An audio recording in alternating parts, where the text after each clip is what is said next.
Good morning and welcome to the October 2nd meeting of the Johnston County Board of Commissioners, the morning session.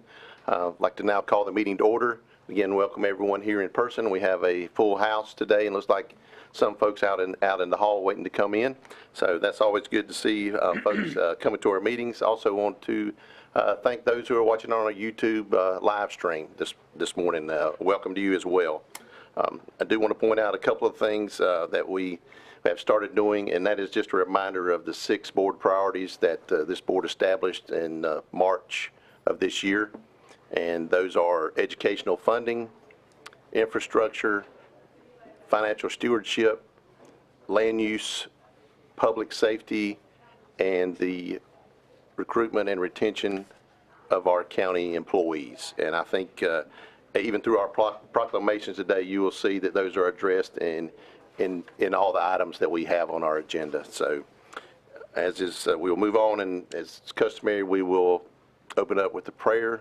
I've asked Commissioner Smith to lead us into prayer, and we have VFW Post 5955 of Selma here to lead us into pledge. So if you would, please stand.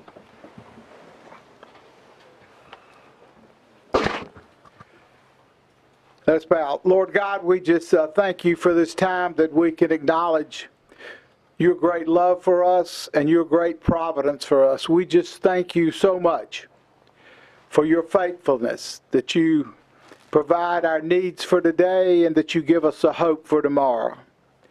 But we realize that we must be good stewards of this in our personal life, and as we, as elected officials, make decisions that affect this county and the lives of the people in this county. We just ask for your wisdom as we go about our business, and we just ask all these things in your name. Amen. Amen. Amen.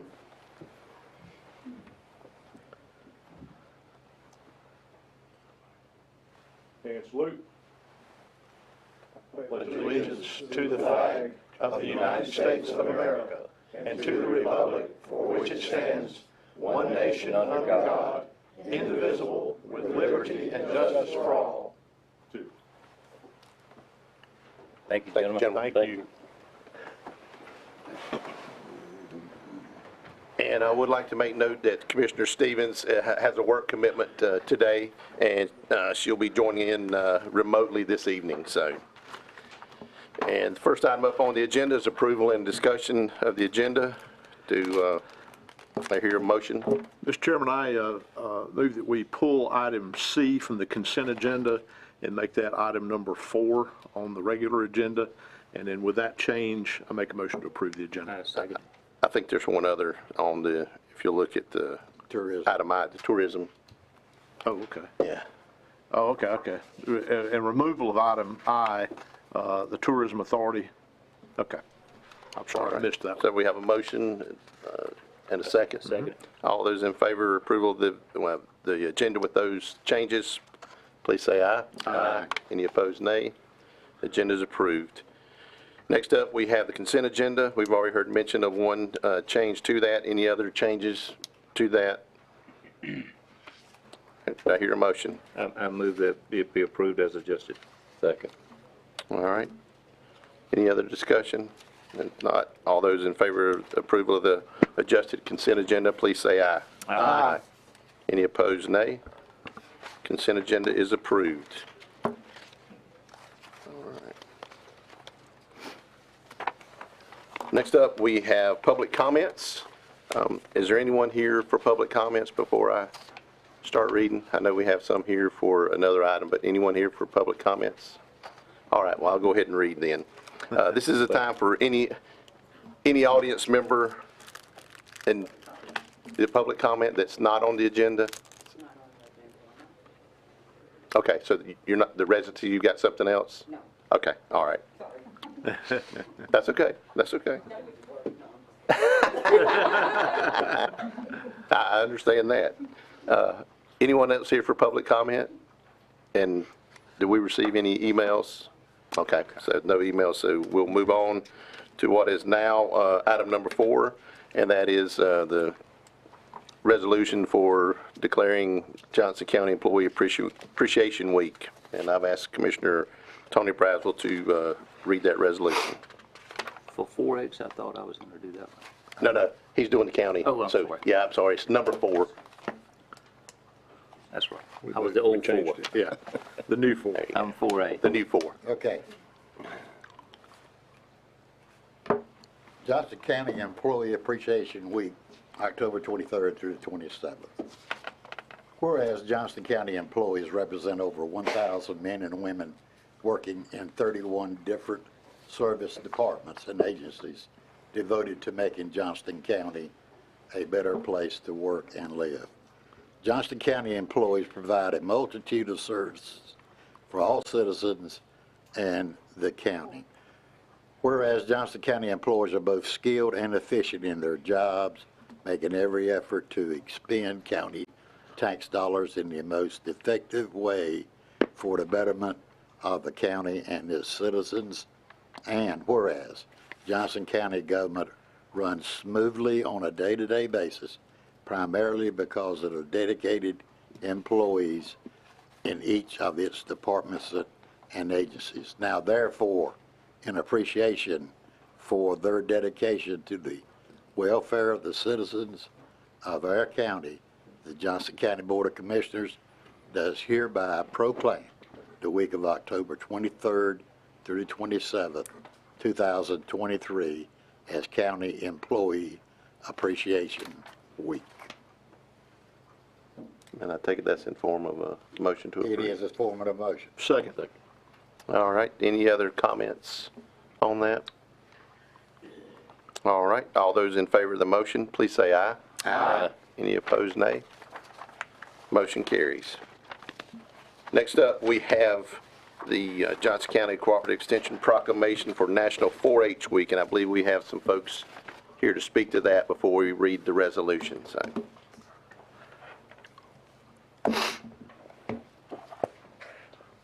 Good morning. good morning, how are you? I'm good. How are y'all? Good. For those that don't know me, I'm Meredith Wood. I am one of the 4-H extension agents here in Johnston County, and this is Kana Prince. With me, and she's new to her role, but she has hit the ground running. The livestock show was her first day, so we're just excited to be here today to thank you for your support. What we do here in Johnston County, we could not do without your support. So we hit a lot of areas in 4-H, leadership, STEM, agriculture, and it is our mission to get kids involved to learn necessary life skills that they can take with them. That's not always so easy to do these days, so we're grateful for in the proclamation, you'll hear how many volunteers we ended our year with last year, and we'll be getting that information as we come to a close this year, but and how many youth we're able to hit through our programming efforts. So again, we just want to thank you. This week is to celebrate what we're doing here in Johnston County, and we just hope to improve these numbers and continue to reach our youth ages 5 to 18. Awesome. Thank you. Thank you. Thank you. Brian, did you want to get a picture of them up here since you were taking pictures? Yeah. You want me to read this Yeah, while yeah. they're, you want me to read this while they're Yeah, up here? how about we read it and then we'll take the picture. There we go. That sounds good. National 4-H Week. National 4-H Week proclamation. Whereas 4-H youth across the nation are leading efforts to solve problems in their communities and make a difference for their futures, and whereas 4-H is the largest youth development organization in North Carolina and the largest in the nation with over 6 million participants, and whereas 4-H in North Carolina claims 260,000 youth members and 13,000 volunteers, while Johnston County's 4-H program numbers reach more than 3,000 youth participants and more than 105 volunteers, whereas 4-H as part of the NC Cooperative Extension System of NC State University and NC State University is a program where youth learn through opportunities that provide them hands-on experiences in 4-H's mission mandates of science, engineering, and technology, healthy living, and citizenship. And whereas 4-H has connected youth and their communities with the innovative research and resources from our nation's 112 land-grant universities and colleges for more than 120 years. Now, therefore, the Johnston County Board of Commissioners does hereby proclaim October 1st through the 7th, 2023 as National 4-H Week in Johnston County. We urge the people of this county to take advantage of the opportunity to become more aware of this special program that enhances our young people's interest in their futures as part of Johnston County 4-H youth development and to join us in recognizing the unique partnership between our county and our state university system adopted this second day of October 2023. And Mr. Chairman, as a former 4-H'er, I move that we adopt this proclamation. All right, we have a motion and a second. Any other discussion? I would just like to add that one thing, and I saw citizenship in here, but the leadership that your young folks, your young adults exhibit, not just Johnston County or state, but on the national level, and whatever they're doing is amazing to me, and I thank you for that, and look forward to seeing that continued success in that arena. So, any other comments? All right, we have a motion before us. All in favor of the motion, please say aye. Aye. Any opposed, nay? Motion carries. Now we can do a picture. Okay. Thank you. Yeah, picture time now. Come on, Fred, make me look pretty. That's a hard job. Yeah. Okay. I think I got you. All right. All right. Thank you for your We appreciate you.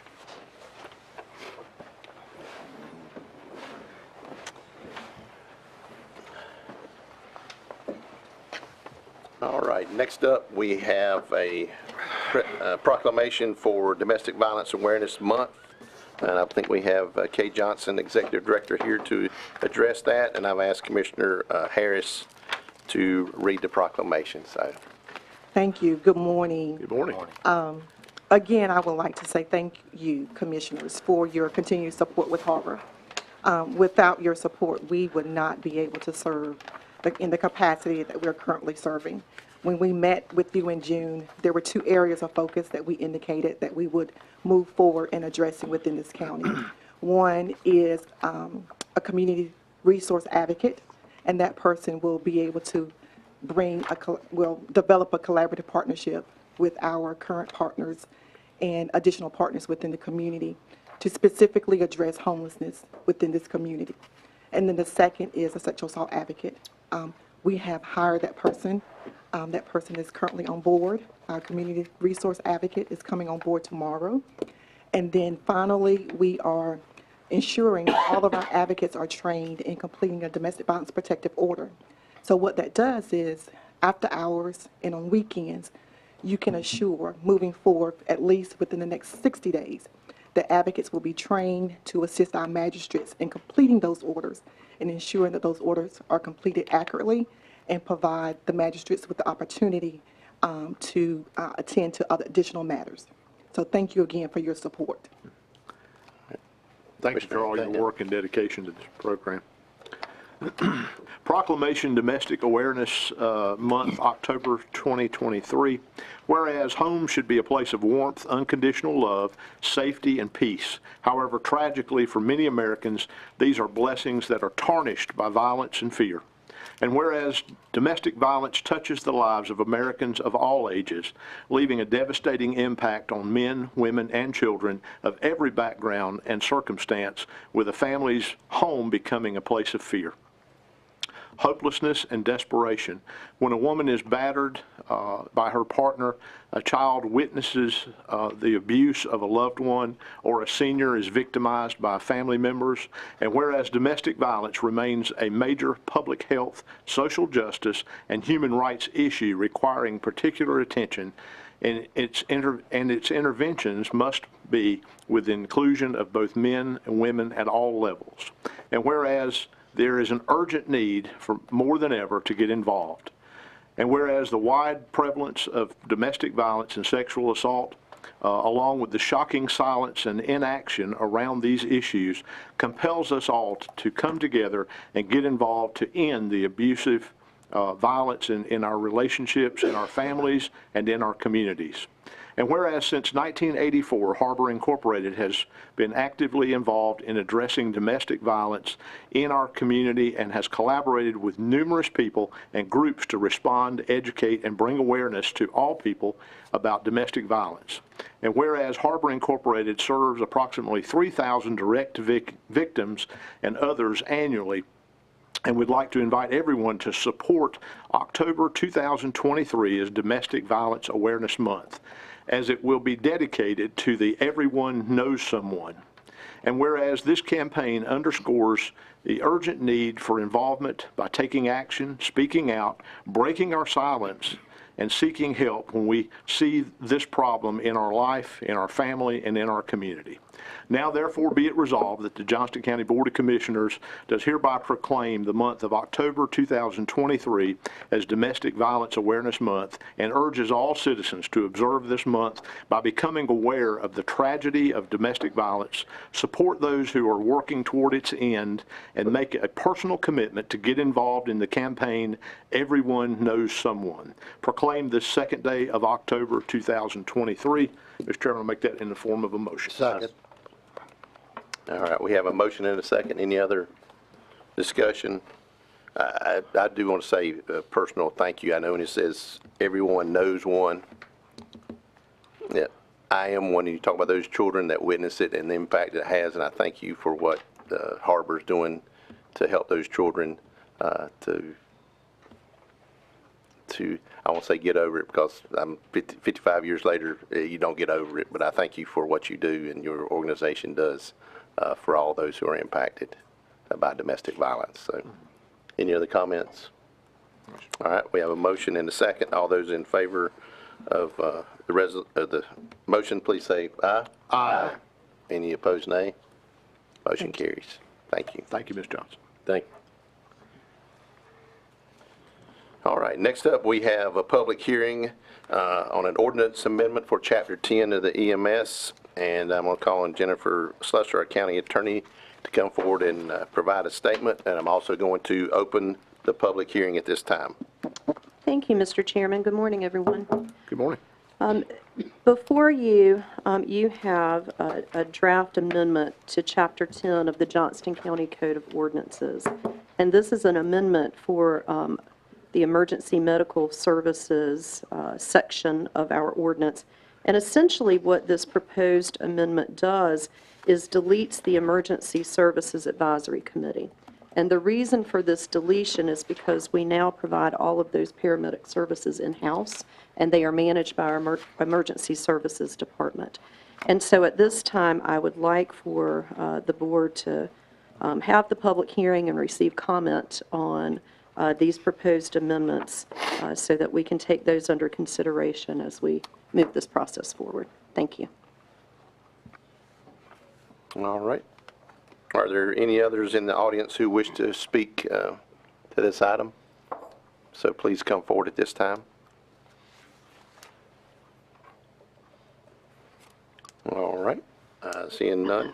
Any emails received on this? All right. If not, I will close the public hearing. And at this time, there's no action requested on this item. All right. Next, we will have a public hearing on our residency redistricting project. And I'll again call on our County Attorney Jennifer Slusser to come forward and provide a statement, and I will now open the public hearing.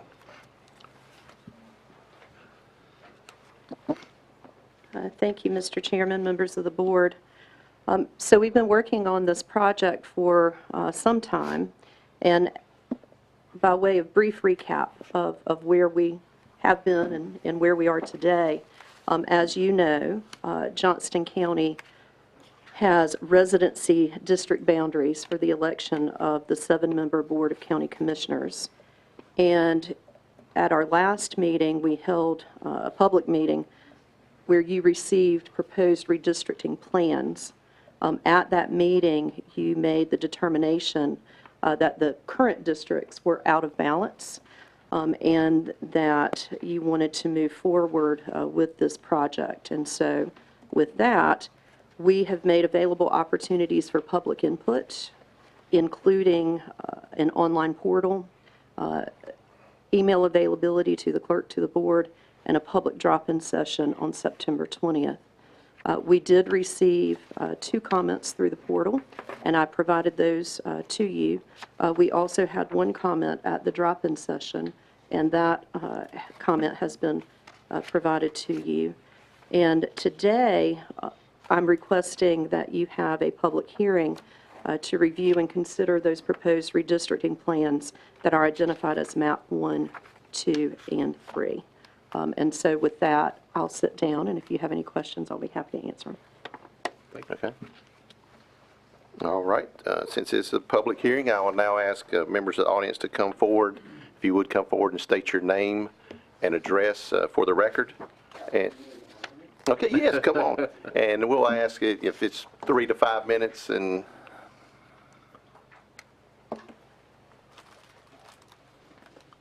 Hi, I'm Angelique Leggett. I'm in Smithfield, North Carolina, and I have some documents for you guys that I'd like to share so you'll know Yeah, what you we're just- talking about. If I could just yeah, if give you you just pass them, just Susie, she'll get them up here. All right, perfect. I don't want to give you too much, but I have one for everyone in the terms. So I am Angelique Leggett, and I am here to speak about this topic. And we have a speaker from the NAACP. Dr. Priscilla Rice will speak with you guys.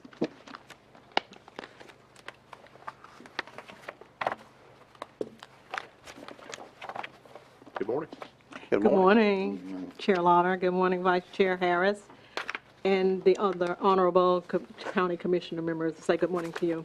It is with humble gratitude that I accept the opportunity to express the perspective of the Johnston County NAAC branch, our perspective regarding the redistribution, and equalization of Johnston County residents within the 7 districts. I know that on June 1st, 2023, Senate Bill 379 became a law and, in essence, added Johnston County to the list of counties authorized to redefine their residency districts by the Board of Commissioners. The law permitted the Johnston County Board of Commissioners to determine if there was a substantial inequality of population among the residency districts, and if found to be so, then we were to redefine those districts to make them more equal by resolution. This act would not affect the unexpired terms of our current commissioners, and it would not change the voting method for the county citizens. With this in mind, the Johnston County branch of the NAACP convened a committee for the preparation of public comments for today and to determine the best map for the citizens of Johnston County regarding the redistribution of the population.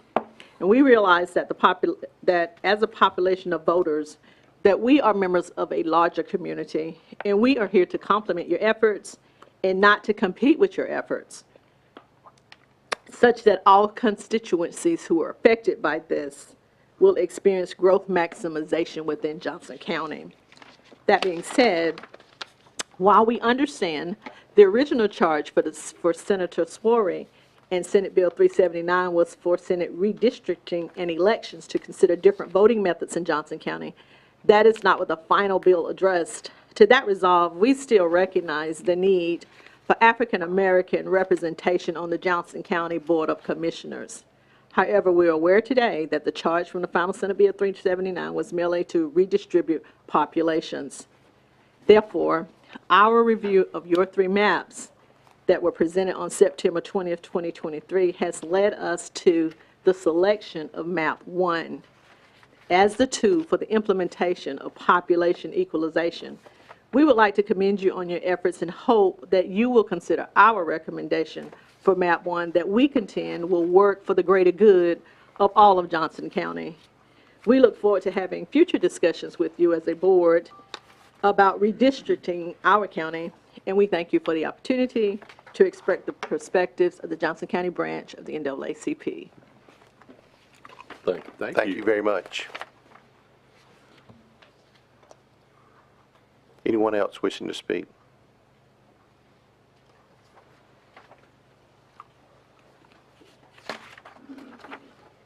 Good morning, Ms. Castanet. Good morning. Good morning. I didn't have a prepared speech. My name is Jean Cazenave. I live in Benson. I did submit feedback on the portal. Can't believe only 2 people did that, but I really appreciate the effort you guys have put into the maps, and I have no preference over which one. I do agree with Commissioner Godwin that the one map that would take would be an adjustment for I can't remember what you said exactly, because I haven't looked at the map Relocation, lately. perhaps. Yes, right, exactly. I think it was map number 2 that really took a drastic turn. And I do appreciate that we are balancing the population. I think it's now going to be up to 6,500 voters.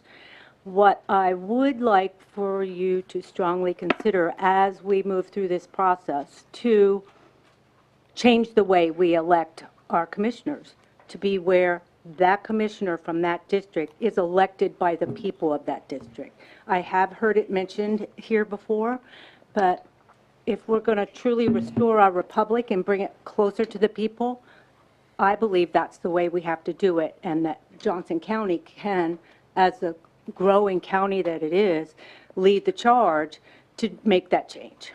So I hope that that was clear in my thoughts, because I didn't prepare anything specific. But I would like to see us bring it closer to the people so I can elect the person that represents my district, and they could understand the people in that district and know what they need. So, thank you. All right, thank you. Anyone else? Going once, twice? All right. I do want to recognize that we did have the 2 emails, and I'm assuming that's the same as the portal, that we had Ms. Casanave and Jonathan Stovall had sent us emails through the portal. So with that, I will now close the public hearing, and just we will have the, this will be on our agenda tonight to consider voting on which district map that will be selected. There's a possibility that we could select none and leave status quo. Don't think that's going to happen, but we will be voting on this item at tonight's 6 o'clock session. So now we will move on to the next item, a report from the Fire Chiefs Association on the fire service matrix, and we have Chief Chris Ellington here to present that to us.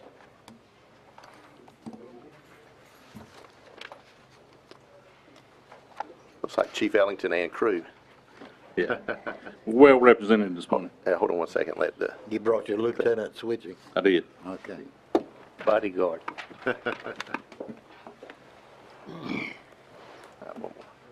let me get in. Commissioners, good morning. I'd like to give you a brief update of where we're at with the Fire Matrix Committee. This has been a long time coming. You know, we've been working on this for about a year and a half now, and we're steadily working on that. We're meeting about twice a month now, just trying to get all the pieces of the puzzle put together. And it's like one of the fire chiefs said, it's easy when you put the outside of the puzzle together. When you get to the inside of the puzzle, it gets a little bit trickier. So, and we find new pieces all the time. One of the additions that we've made to the Matrix Committee is Jordan Piper has moved over to assist us with data collection and just administration of this matrix, and that has been tremendously helpful to us. We've been able to make some big strides in where we're at and where we're going. An update from phase 1 and 2. You know, we got through those fairly easy, and that was a big step for us. We've seen some great things happen in Johnston County already. You know, we have departments that are now currently offering staff or have increased their staffing levels, whether that be full-time, addition to some part-time employees where there weren't before, some duty crews to ensure quick response at night and on the weekends. So that the matrix has made that possible. Departments now updating some equipment, turnout gear, SCBAs, things like that they weren't able to do before. Some planning for capital projects such as apparatus replacement, station additions, renovations are now happening. That's moving things forward for the betterment of the fire service in the county. Currently, we're working on phase 3 to draft a strategic plan. And we've got a first draft together, and we're still massaging that a little bit, working through that. One thing that we did through that, and everybody unanimously agreed upon, was a set of vision statement. That vision statement is what is best for the citizens of Johnston County. And that's what we want to keep in mind as we move forward and as we focus on the funding mechanism for this. You know, in the plan, we're going to set needed timelines for staff as well as the fire departments to accomplish the goal. Some of those topics were to create a countywide fire service district. do away with the individual districts and move to a county-wide district. Set a common tax rate across the county, and to establish some minimum standards for departments across the county as well. We're currently working with all the departments through some surveys to gather their input and to keep them updated on where our funding plan is at. And we hope to be able to give this draft to the fire chiefs very soon. We've had some individual meetings, some smaller meetings in like a focus group to gather information from individual departments, and we're continuing that as well. The surveys will continue to go out, and this is going to be a lengthy process, but I think we can get to the end goal here fairly quickly. You know, there's a lot of pieces, like I said, there's a lot of pieces to go into this, but we're getting it together, and it's going to be a great product, and it's going to be a game changer for the fire service of the county. So, I just wanted to come today and kind of give you where we're at, and where we were and where we're at. So that's where we're at, but I'd entertain any questions that you might would have. Any questions? I got a question and a comment, Chief. All right. First of all, I appreciate the dedicated, hard work you folks are doing. I understand that. And also, when we move to a countywide fire tax, budgeting, money will be done by budgeting, right, from the departments? Yes, sir. Through our strategic plan, we're developing a process to move it to a budget submittal process. Okay. So we won't have, their individual rate would be based on what they do or whatever budget request they have in there. Yes, sir. Correct. Yes, sir. Okay. The end result, that's what we were working toward. Okay, thank you, Chief. Yes, sir. I have a question. You mentioned earlier obtaining information through a survey. Is Yes, that sir. survey of your firemen, or is it citizens, or combination, or what? We send that survey out to the fire chiefs, and right now we're gathering stuff for effective response force, and that's the needed personnel to put on the scene for any type of incident. So that's what we've been working on recently, and to get where we're at, we've used this survey as well to the fire departments, Right. just gathering information. Okay, So good. we'll make sure we address all of their needs, and they have the input in this plan as well. So.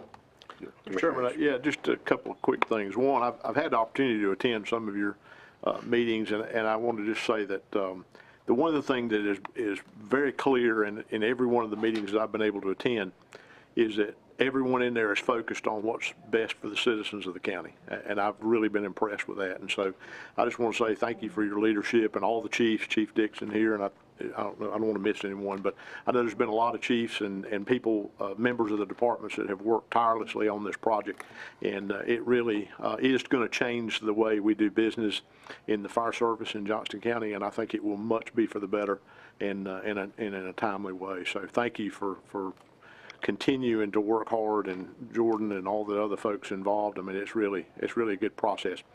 It's going to be bumps in the road, but we'll get there, and I think once we arrive, then it'll be a good destination to be at. So thank you. Absolutely, and thank you guys for letting us take this project on and kind of lead it to the future of the fire service. So, thank you very much. Any other comments? I just thank you for all you've done and all the other people that worked on it. It's going to be a good thing for the county. I've attended a meeting or two that's really informative. Thank you for everything you do. It's really informative when you go to one of your meetings. Thank you. All right, I'll just add to that as well, another thank you, but I think the work that you and the committee is doing is transformational for fire service in Johnston County, and I know this board, one of the goals is to make sure that regardless of where you are, and you make that call for 911 for fire services, that you're going to get the same level of treatment and service throughout the county. So I thank you for working so hard and to make that transformational change to that service. So thank you. Thank you. All right. Next up, we have the Sheriff's Office and 2023 Edward Byrne Memorial Grant, Justice Grant funds, and I think we have Benji Gaddis No, there he is. coming through the door. Come on up here to present this. Good morning. Good morning. Yeah. The Sheriff's Office has applied for a federal grant to purchase weapon-mounted illumination devices. This will enhance officer safety and also firearms proficiency. for the deputies. With this 2023 Edward Byrne Memorial Justice Grant in the amount of $13,015, this will assist in the purchase of these illumination devices. All right. Any questions? I'm just curious, Benji, is this like a flashlight or is it like a laser? It's a light. Okay. It's a light. And they work on handguns and rifles. Right. Interchangeable. Good. Okay. Mr. Chairman, if we need a motion, I move that we approve this, this grant application Second. and support it fully. All right. We have a motion and a second. Any other discussion? All right. If not, all those in favor of the motion, please say aye. Aye. Any opposed, nay? Motion carries. Thank you. Chief Thank you, Deputy, Mr. thank you for your work, and the sheriff and your department does an extraordinary job, and I'm always so proud that y'all are on the job and protecting our neighborhoods and communities. It's you really do fantastic. Thank you. Thank We you. appreciate We you. appreciate your support and the support of Johnston County. Thank you. All right. Yes, sir. All right, the next item has to do with our public utilities, and which relates to our infrastructure as our priority, and it's an agreement for the purchase of sale and nitrogen allocation, and we have our Public Utilities Director, Chandra Farmer, here to present that. Ms. Farmer, will you, as part of your presentation, will you kind of explain what to the public, so the public, well, maybe so we'll understand too, what the nitrogen allocation and how it came about and what that's for? Certainly. That's a big ask. It is not a direct, it is a complicated concept, actually. But the county, as with our wastewater treatment process, we have in our clean treated water that we discharge back into the river, we have what's considered, of course, we have multiple limits on the quality of water. Different parameters have certain limits on the water that's discharged back. But one of those items is nitrogen. And nitrogen is, certainly natural in our environment. It's part of our system, but there's a goal to reduce the amount of nitrogen in the Neuse River. And one of those areas that were pinpointed in the 90s to reduce nitrogen is from wastewater treatment facilities. So the goal is to reduce the amount of nitrogen in the Neuse and into the estuary. And with this, the county was given an amount of nitrogen that we were allowed to discharge as part of our wastewater treatment process. And the nitrogen limit that we were given was very different than the other parameters that we treat in wastewater, in the fact that nitrogen is a mass limit. So we were designated in the late 90s, this is the number of pounds of nitrogen we can discharge per year in our clean treated effluent. As our flow in our plant increases, as we expand our treatment plant over time, like I said, that nitrogen is very different than other parameters in that we have to, the pounds doesn't increase. So we have to make that concentration of nitrogen less and less in order to hit that same number of pounds. So as we expand our plant, we are at the point where we are seeing best available technology treatment. We have a very low concentration of nitrogen in our wastewater effluent, but to continue to increase that volume we treat, we have to acquire additional pounds to be discharged. So earlier this year, we have entered into an agreement with Restoration Systems to purchase additional poundage of nitrogen to be discharged. This agreement was a nitrogen credit, a nutrient credit agreement, and that they are essentially establishing a project closer to the estuary that will reduce nitrogen that goes back into the river, and we're buying those credits. Those credits are released over time. They will be written into our permit, but again, that comes over the next 8 years.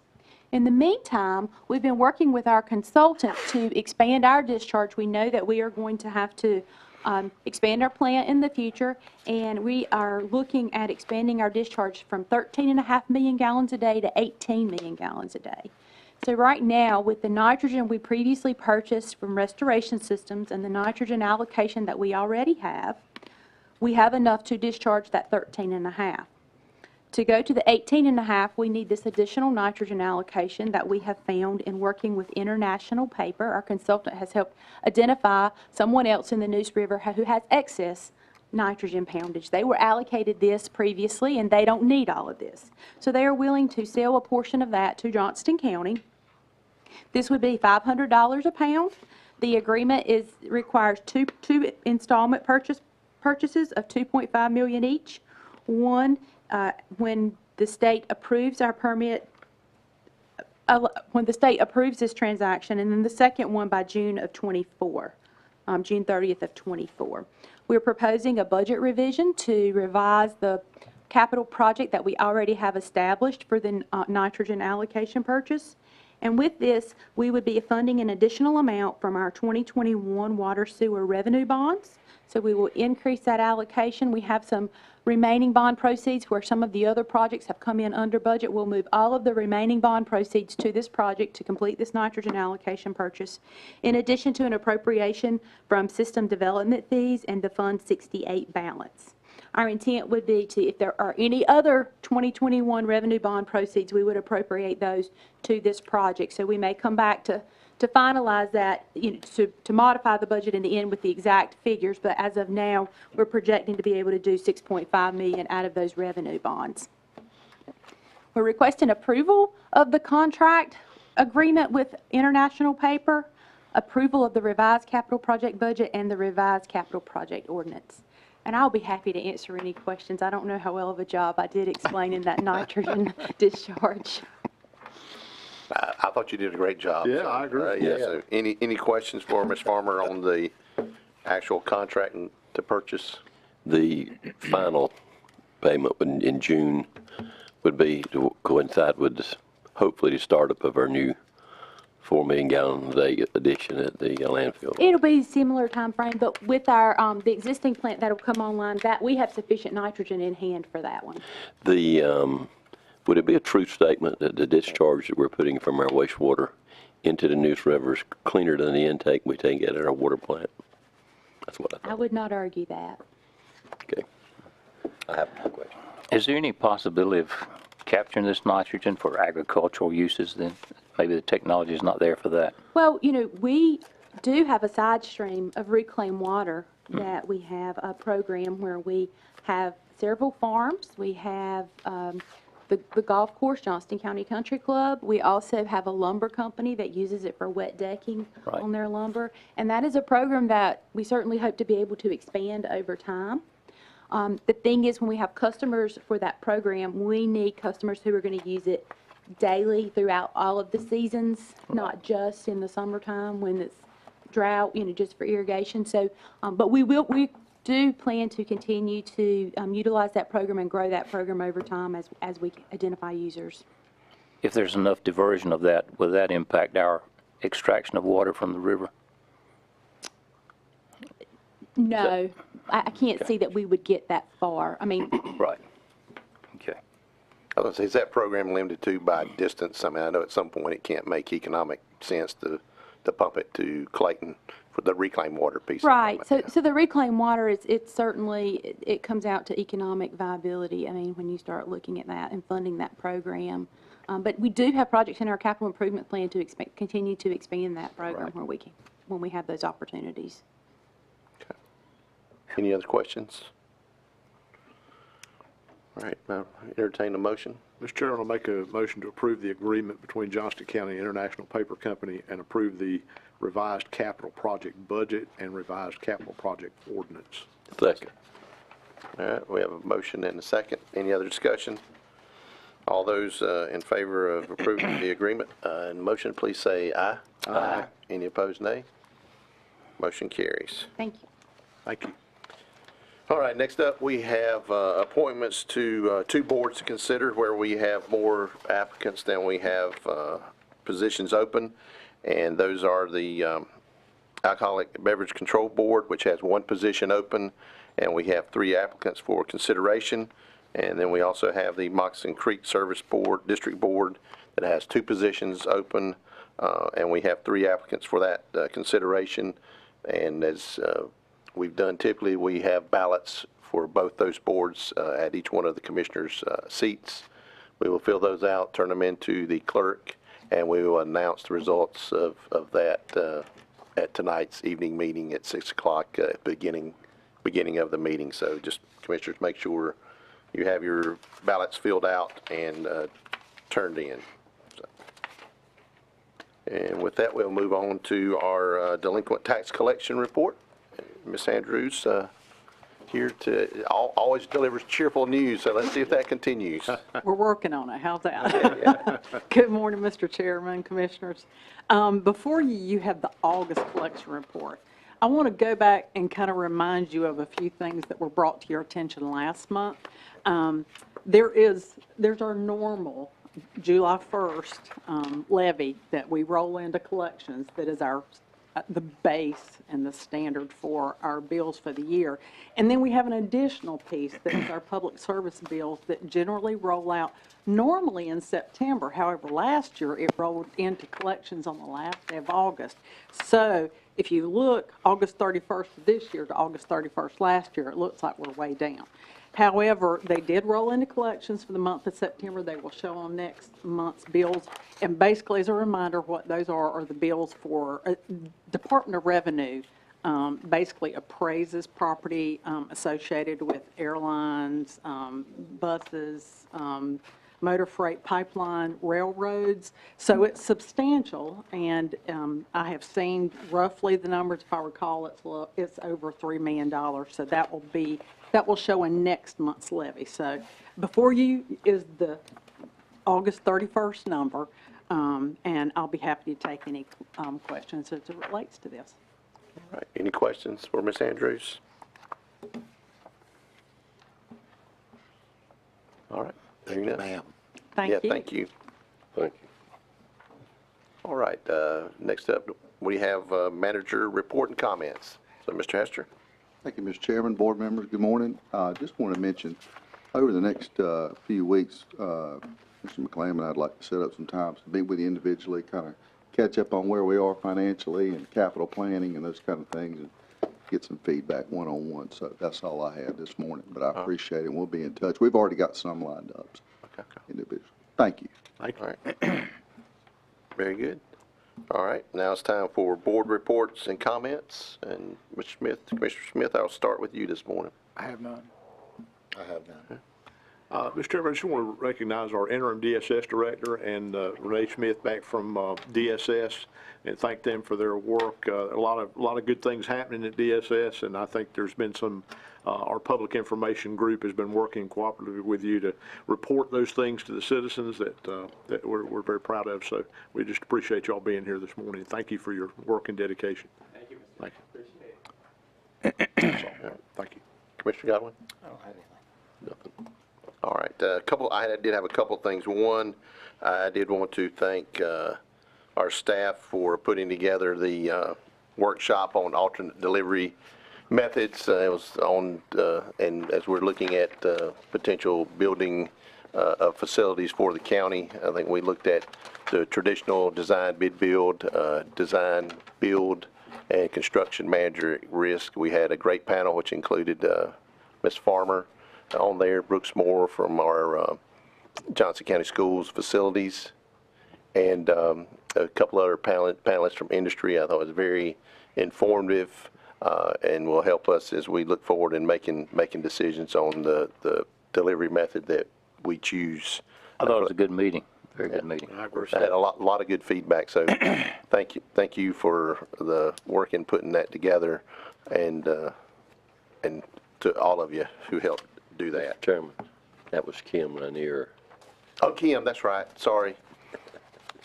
Yeah, I wonder why Chandra leaned forward like that. Then Kim did an excellent job. So yeah.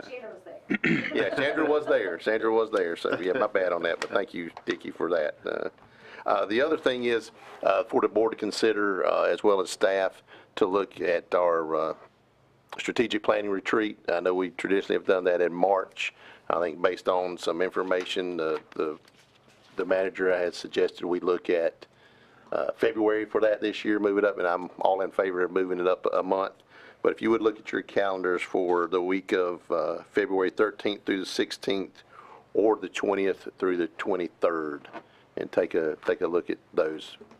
Yeah, and it'll be 2 days, but I put 4 days in there. My personal preference is Thursday and Friday, but I'll do whatever the board wishes. But again, that's February 13th through the 16th, and February 20th through the 23rd. So be taking a look at that on your calendar, and that's all that I had. I think that we do have a need to go into closed session. Yeah, I'll move the board go into closed session for purposes of consulting with an attorney employed by the board in order to preserve attorney-client privilege pursuant to NCGS 143-318-11A3 and establish or instruct staff concerning negotiations of the price and terms of a contract considering the acquisition of real property pursuant to NCGS 143-318-11A5. Second. All right, we have a motion and a second. All those in favor of going into closed session for the reasons stated, please say aye. Aye. Any opposed, nay. And after a short break to clear the room, we will go into closed session, and we anticipate that there will be no action taken after that closed session.